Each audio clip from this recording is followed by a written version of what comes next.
Good morning and welcome to America's Home Cooking. Today we're having creamy orzo with peas and Parmesan. Okay, so that's what we're doing. You're going to need 2 tablespoons of butter in a saucepan, and we are going to heat it up.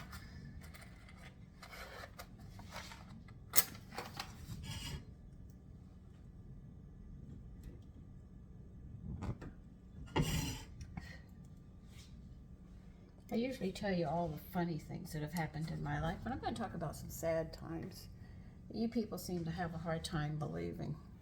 There was a time that we had a business, my husband and I, and we had a partner that embezzled over $800,000. That's a lot of money. Well, she left us high and dry. I don't know what she did. Anyway, that's the kind of partner you don't really need.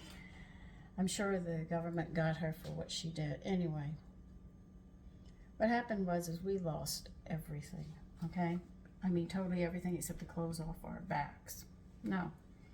When we lost all these things, the children and all I had was my pocketbook, papers, my husband, he had his clothes on, and the children were at my neighbor's when this happened to us. She was watching them because we knew it was coming down. We didn't understand everything that was coming down at the time, but we didn't know it was involvement with drugs and gambling, so we walked into a hornet's nest. Well, we lost everything, and we were at a deep end. And my husband said, Sandy, you can get help better if you go to welfare with just the children. And I said, Tony, we'll be stuck forever in that. They don't let women go. I will leave. I will take my life, and I will leave you and the children because you can dig out of this faster than a woman can, and that will give them, and you can give them a better life. Well, after a very long argument, you can imagine, we decided that we would stick it out together.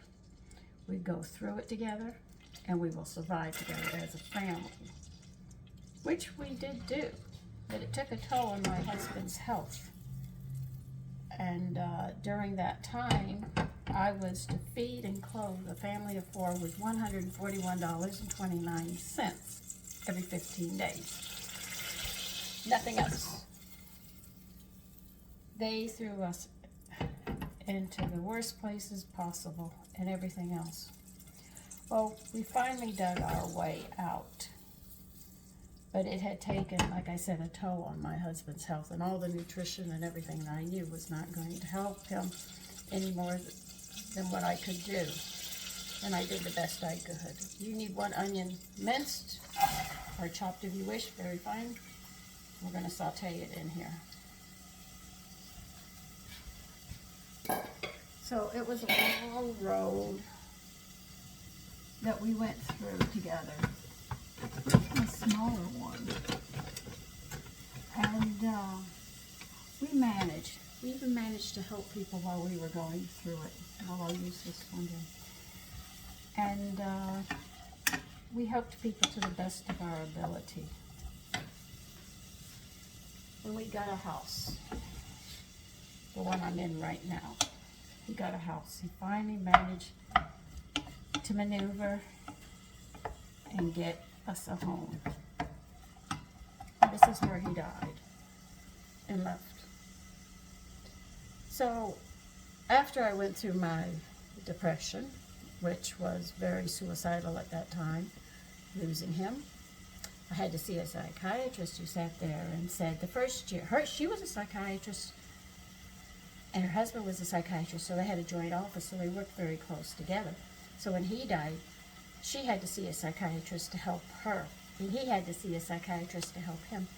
And what I learned, and she told me that when you and your husband are this close, when one of you dies, the first year, suicide. The second year, you're crying through the first and the second year like crazy.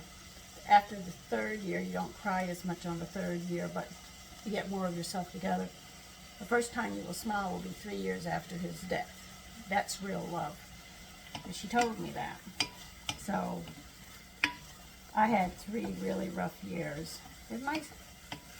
But I was cooking and we were struggling, you know, trying to get back on our feet and everything else and get the paperwork done and everything else. Because it really just ripped us apart. Well, not apart, let's say it just tore us up. And my son talked me into doing this YouTube channel. And I notice a lot of you are very kind. But for you idiots out there, they're very rude and inconsiderate. You probably think I came from a very wealthy family and that I had a silver spoon in my mouth. I didn't. I was middle class. You can even look up the address, 802 East Anderson, Beeville, Texas. Zip is 78102. Okay, that's where I grew up until my parents got a divorce. So I practiced health all my life. So what you're seeing off me is my health. And as one of my friends said, I'm pleasing to the eye for my age, which is very nice. It's very politely said.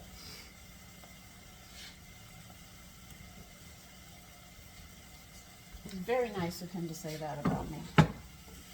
But to all of you who say horrible things and all, you have not walked in my shoes. You haven't done what I've done. And I don't see you volunteering to die to save your family. You're probably spoiled, or you're on drugs and you think it's cute to put people down, and people don't, or because I don't believe the way you do, or you think that I'm old-fashioned or anything else. If anything happens in this world, you're going to be shit the creek up without a paddle. I won't be. I can still function. We're going to saute these onions for about 5 minutes, just until they become translucent, which they're becoming. But that was a very difficult time. And then the divorce my parents had, they were blaming me. I mean, did you have a father sit there and tell you when you're like 5, 6 years old, you know, I hate children. And you know what I hate more than children? Is I hate my own. And that's what my father told me when I was 5 or 6. I live with that hurt to this day. But you think it's funny when I do a live to be insulting and everything else. I'm not talking to the regular people who are very kind. You're very kind. I'm talking about the idiots. You haven't walked in my shoes and you haven't been through what I've been through. So the next live I have is only going to be for the people who have joined. You have to join to talk with me. And I'll think about doing another live and making it public. And for the younger ones, I'm sorry. You'll just have to wait till I get over this, because I don't appreciate it. The last one I had was only 4 or 5 minutes, because you ought to see the insults that were coming. And I wasn't going to tolerate it. I was just going to get up and I left. But I'm thinking about doing Cook With Me. I thought you would like that.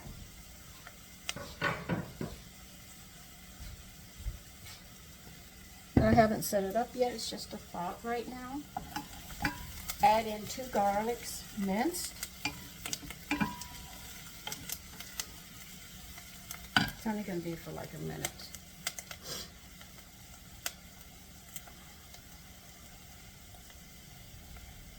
So I've had it, you know, I've had my times, good and bad. It's not always been easy. Like I told you, we slept on the floor. I know it's hard for you guys to believe it.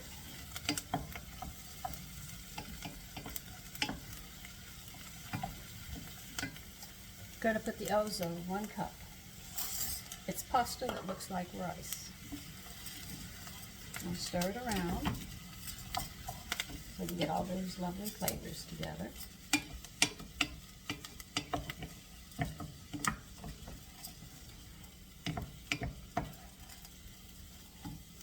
And one time when somebody threatened my husband's life, I jumped in front of a gun. He was so mad with me. Oh God, he wanted to kill me. My husband wanted to kill me. We finally got home. He yelled at me and said, "Why did you do that?" I said, "Because Tony, the only thing I could give you would be your last rites, but you could save my life. You're in medicine." I had to think fast. You're going to add 1/4 of a cup of wine now. And you're going to stir this and let it evaporate.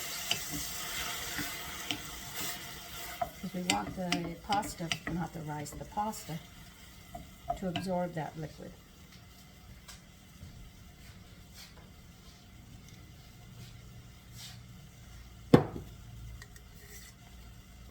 Stir in broth. How much broth am I going to put in there?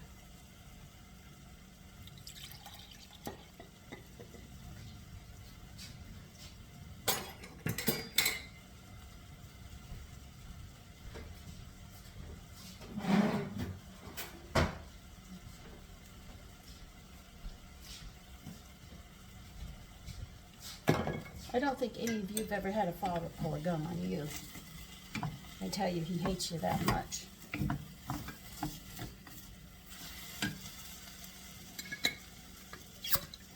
Yeah, my father pulled a gun on me. I walked up to the gun and said, "Do me the pleasure, since you hate me so much, send me back home." Now they want you to add 3 3 3 3 3 3 3 cup of vegetable or chicken broth. I'm using vegetable one I made.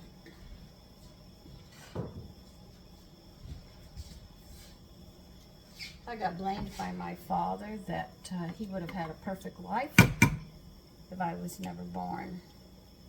I was told that too by my father.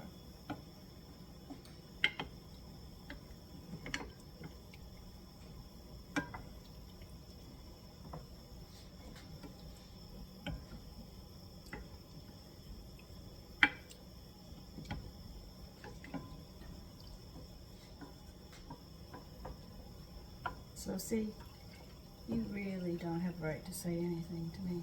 You really don't. This is what they want us to do. I'm doing exactly what they're asking us to do. I hope this recipe is not wrong. Now we're just going to cook this. I've got it in a large. Let's see. Yeah, they said bring it to a boil, cook, stirring often, because it's going to stick, so they want you to stir it.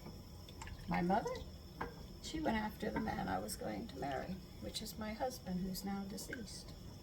What kind of mother does that to a daughter? What kind of father sits there and tells a daughter that he hates you and that you ruined his life because I was born? I don't remember being there when they had sex and I was conceived.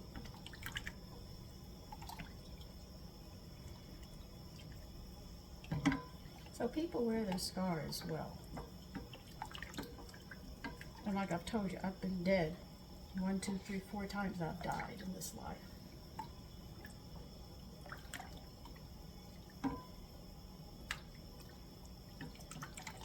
So that's some of what I've been through.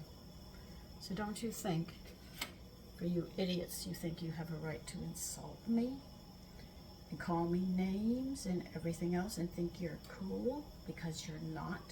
You're probably fat, sit in front of the computer all day and have nothing to do better except insult people because they might make it in life.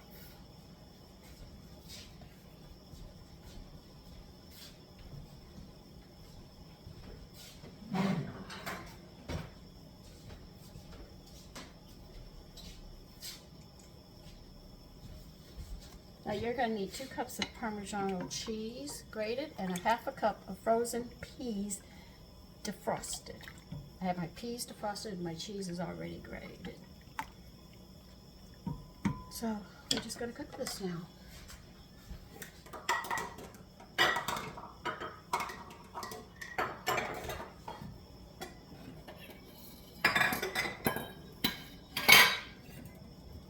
We just bring that to a boil and we're going to let that cook until done. Don't know if it wants it overdone in the chair.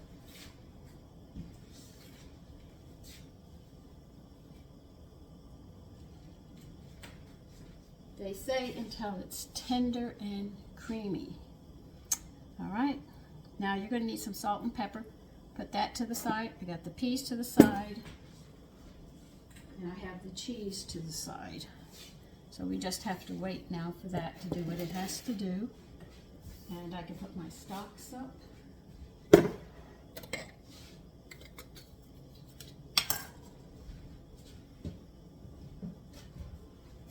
And we'll finish cooking this. So before you start calling people names and insulting them, you have no idea what they've been through. I'm always going to be respectful because I don't know what people have been through, unless you get insulting to me, and I can get very insulting back, but I choose not to.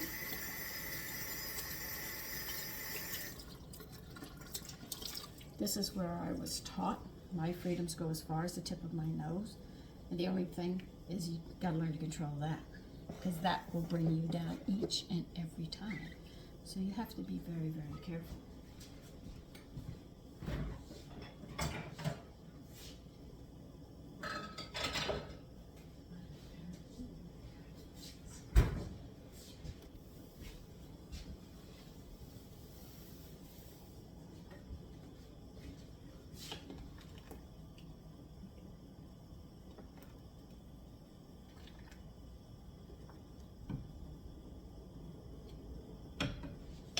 Even when we were going and fighting the city, the attorney came up to me because my husband was in the hospital.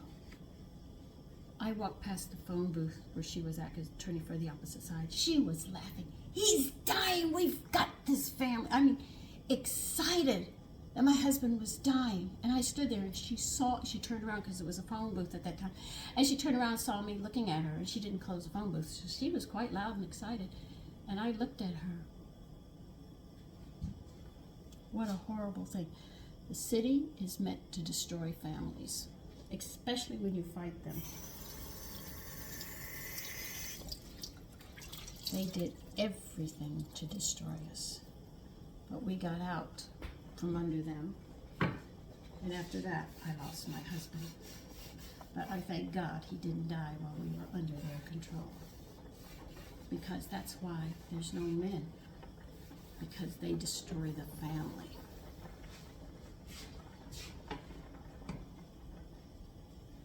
Okay. They said this should take about 15 minutes to cook.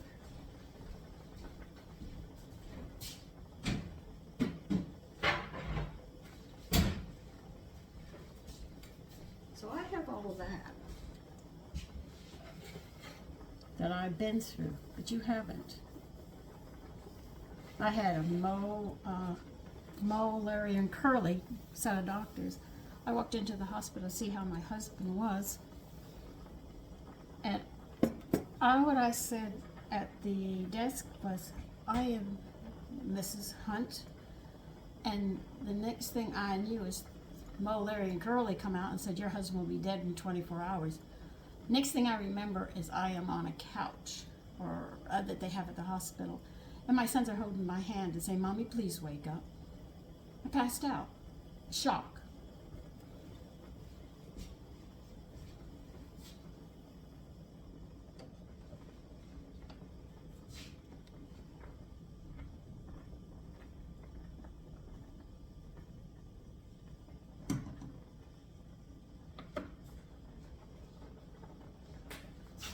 Okay, let's see.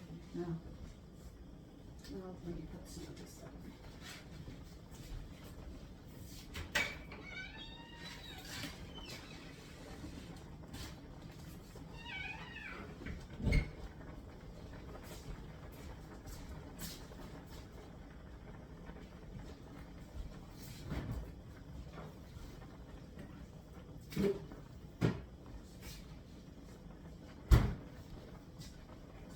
Some city marshal went to shoot me because I told him I wasn't opening the door, and he pulled a gun on me. I had called my husband and told him, he's got a gun to my head, he's going to kill me, Tony, I'm just going to let you know. I want you to know My husband ran red lights and everything to get to me. And the police pulled him over. He said, my wife has a gun at her head. We had cops all over the house. That marshal had to step down. A black fucking Indian.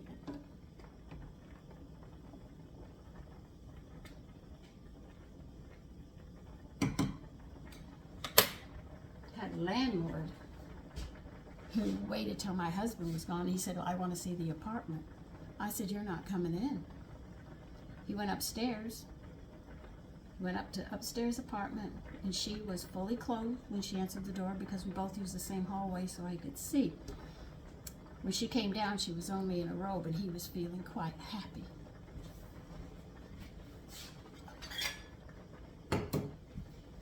I've seen a lot. I saw a mother tell her son that she owes him. She gave him life, and she wants that social worker killed. And I want you to do it this way at this spot. I was going to go. I was calling the cops. My husband said, "You do that, Sandy, you're a dead woman." I couldn't say anything, and sure enough, the way the mother wanted it, it was done.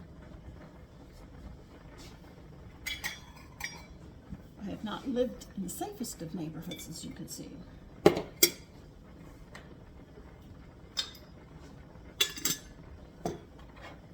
But of course, some of you people who like to insult people don't realize what they've been through. Or to you, it's nothing. Oh, she doesn't know what she's talking about. It's all burnt up here. I lived it. I remember being brought back from dying. I remember my chest really hurting too when it hit there, man. They don't know how bad that hurts.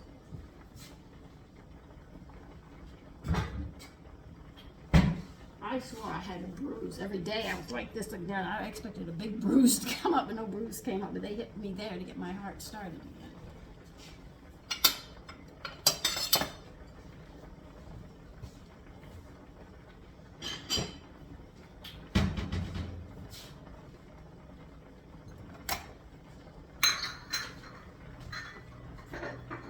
No way, I'm only putting the dishes.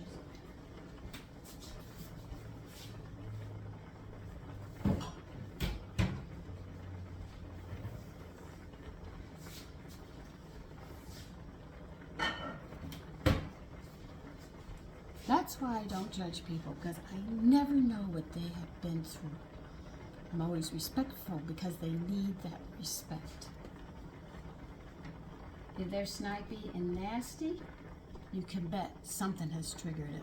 I mean, people tell me, I can see in some of your videos you were quite angry or you weren't happy.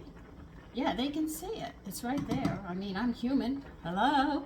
I'm not a foreign object, you know.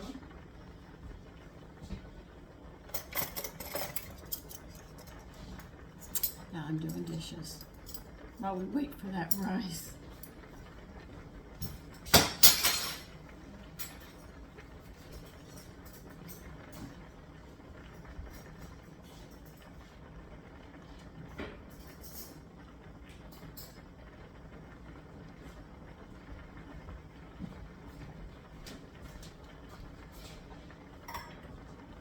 A lot of the people who insult you or have insulted me, they go by code names and stuff. They don't want you to know who they really are, because if they showed their face, you know, everybody would know what kind of person they really are. Or you know, they could be your best friend, but they have fun doing this to people.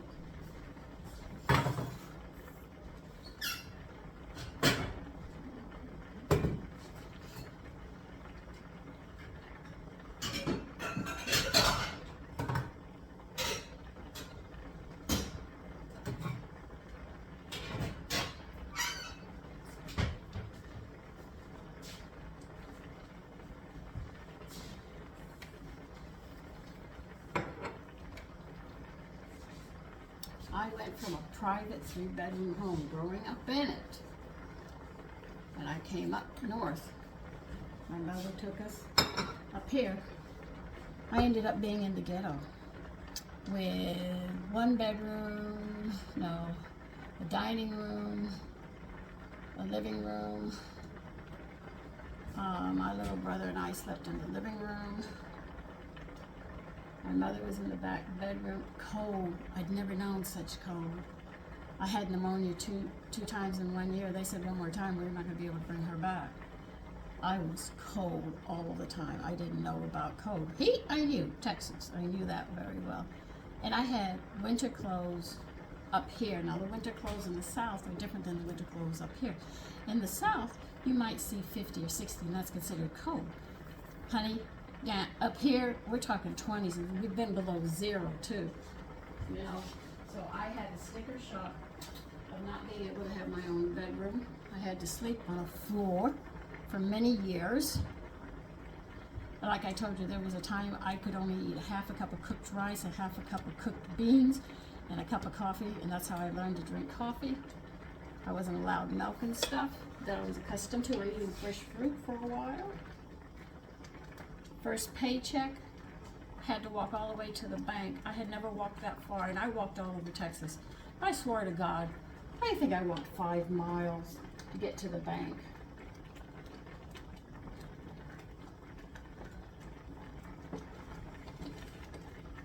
And don't order hamburger. Now in Texas, when you order a hamburger, you get pickles, lettuce, tomatoes, mayonnaise, mustard, and cheese, and bacon, and all. That's a hamburger in Texas, right? And it's not a little one like this, man. We get some big ones. I came up here, I said, a hamburger, please, and he wanted $3. All I got was a thin piece of meat and 2 buns. I said, where's the mustard and the ketchup and the pickles and lettuce and tomato? And I was naming everything to go get on it. He said, oh, that's extra? I said, what do you mean extra? I pay $1.50 in Texas, I pay $3 here and I get less? Believe you me, it was a sticker shock.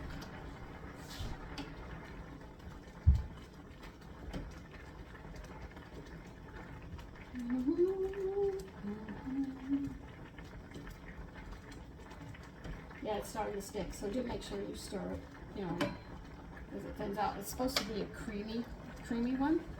So these are a lot of things that I have had to live through. I've lived through good times too, you know, when I laughed a lot, but I didn't laugh a lot. I did not laugh a lot. I did not like it up north or anything else. And everything had bars on it in the home. In Texas, I look out the window. I saw the yard. No bars, no nothing. Come up here, bars. You swear to God you're in prison. Then you have bars. You have a bar door.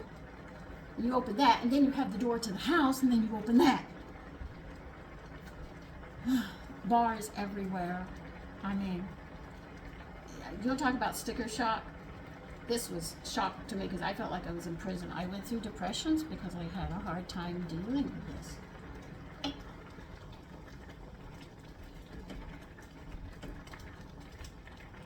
And you think people respect their neighbors? I hate summer. I can hear the car 4 blocks away before it ever gets here. That's the music, how loud it is. Then you have neighbors with parties. Then you have people who sleep. Then you have people who fight. And you're in an apartment building and you hear them. The walls are like paper thin, so you hear everything. You don't want to hear anything.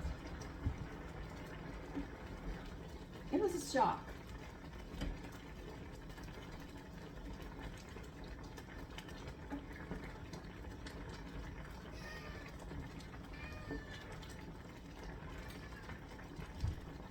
Many a day. Anyway, that's some of the stuff I went through. Do I wear my scars well? I do. But there are days when I sit down and I really cry. So that's why I don't appreciate you saying horrible things or anything else. That's for all the idiots I'm talking to.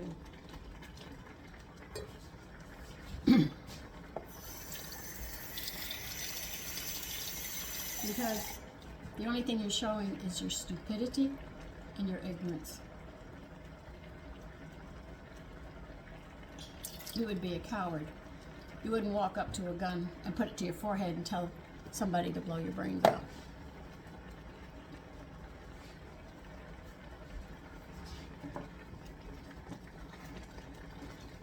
You you would run to save your life. I put my life in harm's way to save somebody.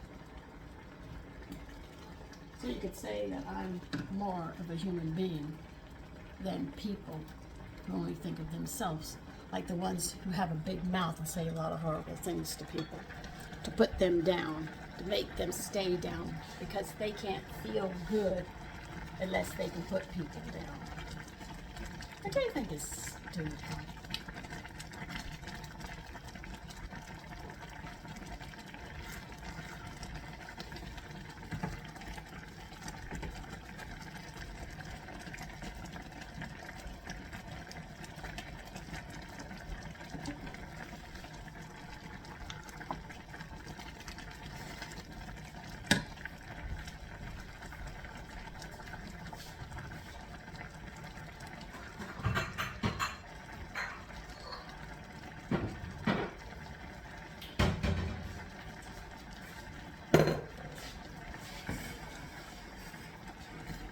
This is cooking pretty good, as you can see. Let me see if I can get you closer so you can see this.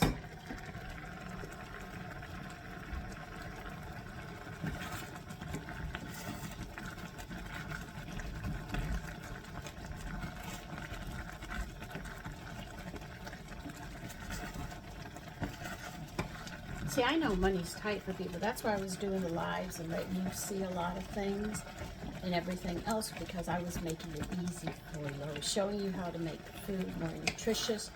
I would talk with you, you had a question and all things like that. But if I'm just going to be insulted from one end to another, I mean, it doesn't even make sense wasting my time right now.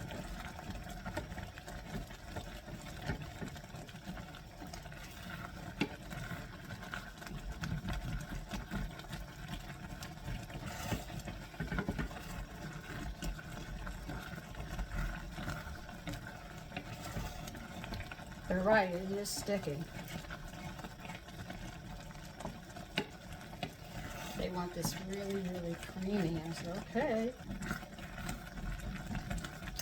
Feel it.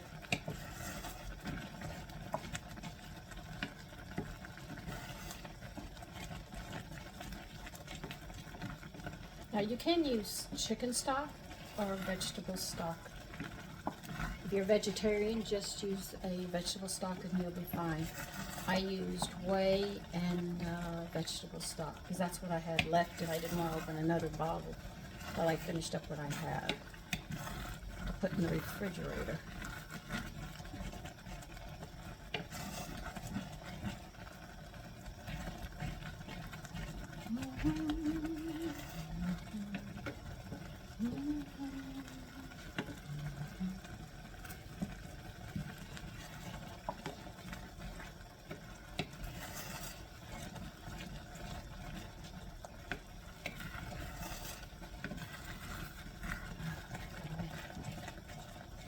As this cooks, do keep stirring it because it is really sticking now. We'll be adding the cheese and the peas in a bit with the salt and pepper, and that should be it.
Okay, I'll take this off. The heat. And it's creamy. Add 2 cups of Parmesan cheese, grated.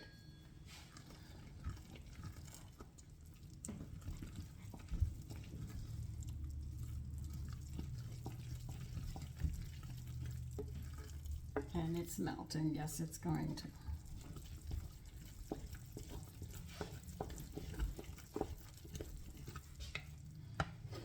Add salt and pepper.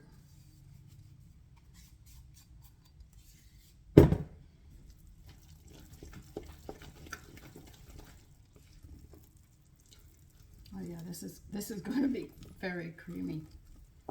Add your peas in, a 1/2 cup defrosted. Now what you're going to do is let them sit a bit when you stir this, and the heat will take care of them.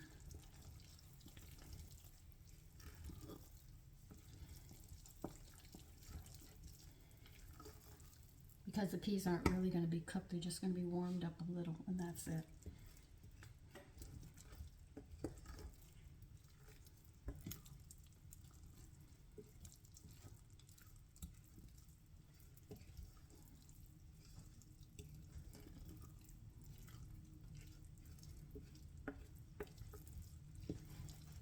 Okay. Put it in a bowl, and that's it.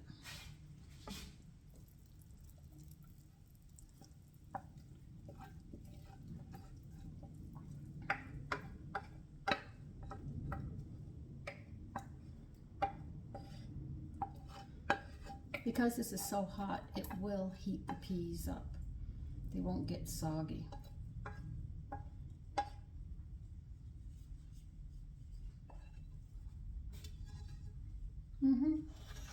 Well, that's... Thanks, Sandra. Knock it over. Here it is. This is the dish. Okay? And we're having that with the leftover elk meatloaf. Now I'm going to tell you, wait, I'm going to taste this.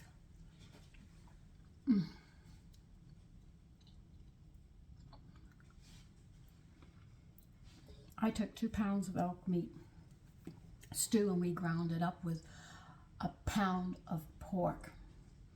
We added about, what, 1/4 of a cup of rosemary and parsley, 2 teaspoons of salt. We used green and black peppercorns. We added about a tablespoon, a little more than a tablespoon, but it was equal in that. We used 2 eggs. I didn't have any bread, I only had crescent rolls, so we used 2 crescent rolls, and we soaked them in ketchup.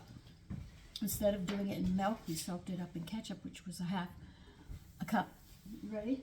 All right. Come on.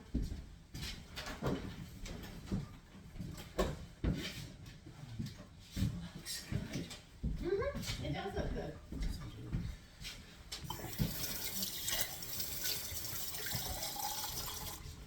What else did I put into it? I put in a 1/2 cup of wheat germ. This is good. I'm getting to taste it. I'll be right back.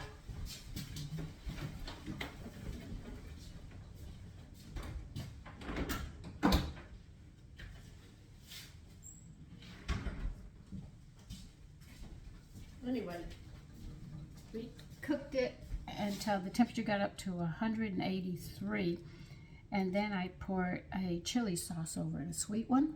I'm gonna like this. And we sat there and finished cooking it up to 185, let it cool. There is only this much meatloaf left. That elk came out beautifully. But elk meat is very, very lean. This is why we didn't use a little bit of pork. We added a good pound of pork, ground pork. Okay? But I'm going to let you go. What else are we going to have with this? Well, it's just 2 of us eating today. So, you're watching me snack. This is how I snack. That's what's bad about being a cook. But it's good because you get to taste everything. So anyway, listen, you take care. Enjoy your day. We're going to have a salad with this, with that leftover meatloaf, which we really love. And just have a great day and all. Okay? Bye-bye.